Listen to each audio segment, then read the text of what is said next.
Voici donc la deuxième vidéo de cette série qui va traiter les problèmes des MB de type affirmation à justifier. Donc dans cette deuxième vidéo, nous aurons encore 4 affirmations de l'affirmation numéro 5 à l'affirmation numéro 8.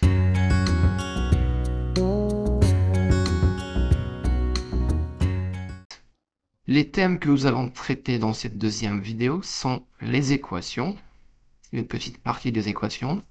On fait une vidéo sur la théorie de résolution des équations sera disponible bientôt. Le tableur, les volumes avec les conversions et la réciproque du théorème de Pythagore.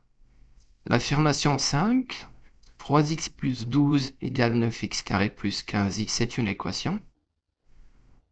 Moins 2 est une solution de cette équation. Affirmation 6, dans le tableau de valeurs ci-dessous, c'est-à-dire ce tableau-là, nous avons une fonction f dont l'expression est f de x égale moins 5x plus 9. Alors on se demande quelle est la formule du tableur saisi dans la cellule C2. Et l'affirmation 6 annonce que cette formule est égale moins 5 étoile moins 5 plus 9. Il faudra donc répondre par oui ou par non, tout le temps justifiant la réponse. L'affirmation 7. On dispose d'un verre de 50 centilitres. On y dépose 13 boules de chocolat, de rayon 12,12 cm chacune. On se demande si cela va déborder ou pas quand les boules de chocolat vont fondre. L'affirmation 7 annonce que, effectivement, le chocolat va déborder. Finalement, l'affirmation numéro 8, un triangle de côté 65, 72 et 97 est forcément un triangle rectangle. Nous commençons donc par l'affirmation numéro 5. 3x plus 12 égale 9x carré plus 15x moins 2 est une solution de cette équation. Vous pouvez faire pause et essayer de répondre à la question. Il faut savoir que pour vérifier si une valeur est solution ou pas d'une équation, il s'agira de remplacer la variable x par la valeur proposée, faire les calculs du côté gauche de l'égalité et faire aussi les calculs du côté droit de l'égalité et vérifier si à la fin des calculs, l'égalité est conservée. Si c'est le cas, on dira oui, la valeur proposée est effectivement une solution de l'équation. Si par contre l'égalité n'est plus conservée, c'est-à-dire nous obtenons deux valeurs qui ne sont pas égales, une valeur à gauche du symbole égale et une autre valeur différente de l'autre côté du symbole égal, dans ce cas, nous dirons non. La valeur proposée n'est pas une solution de l'équation. Ici, du côté gauche, nous avons 3x plus 12. Du côté droit, nous avons le 9x carré plus 15x. Nous allons donc remplacer x par moins 2. Donc, on rappelle rapidement que 3x, c'est 3 fois x. Et du côté droit aussi, nous remplaçons x par la valeur proposée. Nous allons donc calculer du côté gauche, 3 multiplié par moins 2, c'est moins 6, plus 12. Et du côté droit, moins 2 au carré, c'est moins 2 multiplié par moins 2. Attention à la parenthèse, parce que c'est un nombre négatif. Et ça donnera donc 4. Plus 15 multiplié par moins 2, donc ça donne moins 30. Moins 6 plus 12, c'est 6. 9 fois 4, c'est 36. 36 moins 30. Donc du côté gauche, nous avons 6. Du côté droit, 36 moins 30 qui est encore 6. L'égalité est conservée. On peut donc conclure, oui, moins 2, la valeur proposée, est bien une solution de l'équation. Affirmation numéro 6. Dans le tableau ci-dessous, qui est un tableau de valeurs, la fonction f, qui a l'expression f de x égale moins 5x plus 9, La formule tableur saisie dans la cellule C2 est moins 5 égale, il ne faut pas oublier le symbole égal, moins 5 étoiles, moins 5 plus 9. En fait, il est facile de répondre directement à cette question parce que nous voyons ici dans la formule aucune référence de cellule. Donc ça ne peut tout simplement pas être une formule tableur. Nous allons faire autrement. Ce sera l'occasion de réviser comment on trouve une formule tableur. Alors, la cellule C2, c'est 2. Donc la cellule C2, c'est la cellule où se trouve la valeur 34. 34 est l'image de moins 5 à la fonction f. 34 donc est l'image de la valeur moins 5 qui elle-même se trouve dans la cellule C1. Le principe pour trouver une formule tableur, est simplement de remplacer x dans l'expression de la fonction par la référence de la valeur dont on calcule l'image.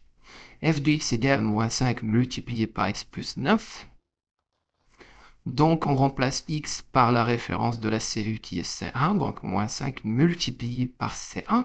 Le multiplié dans un tableur, c'est l'étoile, donc moins 5 multiplié par C1 plus 9. Donc, non, la formule est moins 5 étoile C1 plus 9. On voit que la différence par rapport à ce qui est proposé dans l'affirmation, c'est que ici, nous avons une référence de cellule, alors que là, nous avons une valeur. C'est pourquoi on était en mesure de répondre depuis le début que ça ne pouvait pas être une formule tableur. Affirmation numéro 7. On dispose d'un verre de 50 centilitres où on a déposé 13 boules de chocolat de rayon 12,12 cm chacune. Alors si les boules fondent, est-ce que le chocolat va déborder du verre? L'affirmation 7 annonce que oui. Alors on rappelle que pour une boule, le volume c'est 4 tiers de pi fois le rayon au cube. On rappelle aussi que 1 litre égale 1 décimètre cube. Comme on vient de le rappeler, le volume de la boule c'est 4 tiers de pi multiplié par le rayon au cube. Le volume de la boule est donc 4 tiers multiplié par pi multiplié par 2,12 au cube. La calculatrice permet d'effectuer ce calcul. Donc la fraction pour saisir 4 sur 3. Puis on multiplie par pi.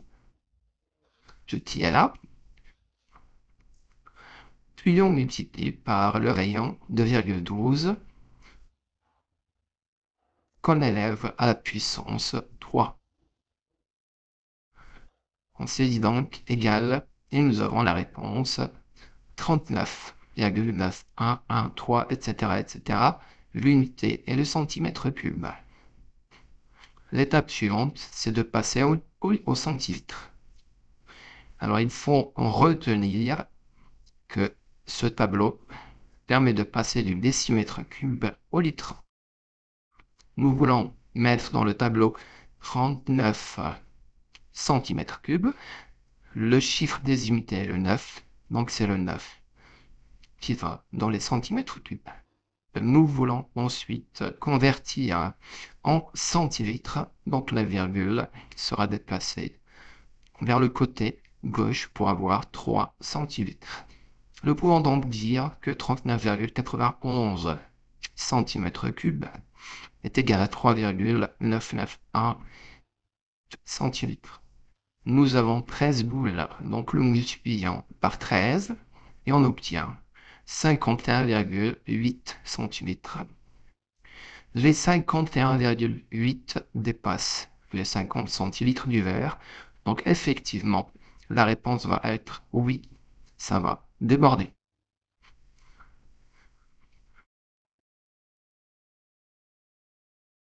Affirmation numéro 8.